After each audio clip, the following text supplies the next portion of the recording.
నమస్తే అండి. కిసాన్ సాగుబడి యూట్యూబ్ ఛానల్ స్వాగతం. కిసాన్ సాగుబడి మొదటిసారి చూసి వారు సబ్స్క్రైబ్ చేసుకోండి. మీరు మిరప తోట చూసినారు కదండి, మొత్తం 5 ఎకరాల మిరప సాగు అండి. ఇది రైతు మా దగ్గర ఉన్నాడు కదా, అడుగుదాం ఏ విధంగా సాగు చేస్తున్నాం. నమస్తే శోభన్ బాబు గారు. నమస్తే అండి. మీరు ఎన్ని రోజులు అయింది దీనికి అద్వైత కొట్టి? 25 days. 25 days అయిందా? ఒక్కసారి మీరు 25 days లో అద్వైత కొట్టినట్టండి. ఎట్లా ఉన్నది అద్వైత కొట్టడం వల్ల? మంచిగానే ఉంది, రిజల్ట్ బాగుందా? మీరు ఇంత ముందుకున్న మందులకి ఈ మందులకు తేడా ఏం చూసినా?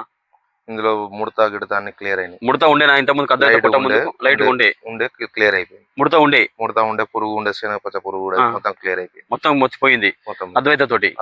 ఓకే, నీట్ గా వచ్చింది ఆకు కూడా. ఒకసారి మీరు మొక్క కూడా చూసుకోండి, ఒక్కసారి మొక్క చూపి అటు సైడ్. అద్వైత కొట్టడం వల్ల మొక్క ఆ విధంగా వచ్చింది అంటుండండి. అద్వైత ఏమైనా కాంబినేషన్ కలుపుకొని కొట్టుకున్నారా? ఏం కాంబినేషన్ అద్వైత కాంబినేషన్ ఏం కలపాలి? ఓన్లీ అద్వైత ఒకటే కొట్టారు. ఒకటే. మొత్తం ఎన్ని ఎకరాలు బిట్టానా? మొత్తం చాలా 5 ఎకరాలు బిట్టా.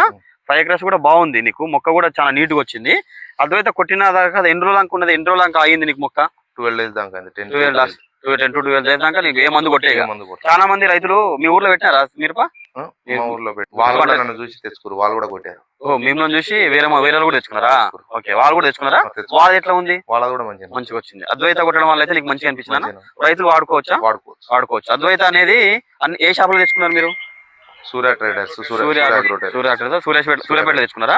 ఓకే అండి, ఒక్కసారి చూడండి మీరు. ఒక్కసారి అద్వైత వచ్చేసి అగ్రిషైన్ ఆయిల్ మంది అండి. మీరు ఒక్కసారి చూడండి అసలు ఏ విధంగా ఉందో మీరే చూశారు కదా. ఎక్సలెంట్ రిజల్ట్ అండి అద్వైత కొట్టడం వల్ల. ఎన్ని మందులు కొట్టినా విప్పుకొని ముడత మాత్రం అద్వైతతోనే 100% మురుకుగా విప్పుకుంటది, పురుగు పోతుంది. ఒకే డబ్బా కొట్టిండు ఇందులో. ఈ ఒక్క డబ్బా కొట్టడం వల్లనే ఎకరానికి ఒక డబ్బా సింగిల్ పీస్ కొట్టిన అంటున్నాడు. అన్ని రకాల దోమలు, నల్లిలు, పురుగు అన్ని పోయినాయని రైతు శోభన్ బాబు గారు చెప్పడం జరుగుతుందండి.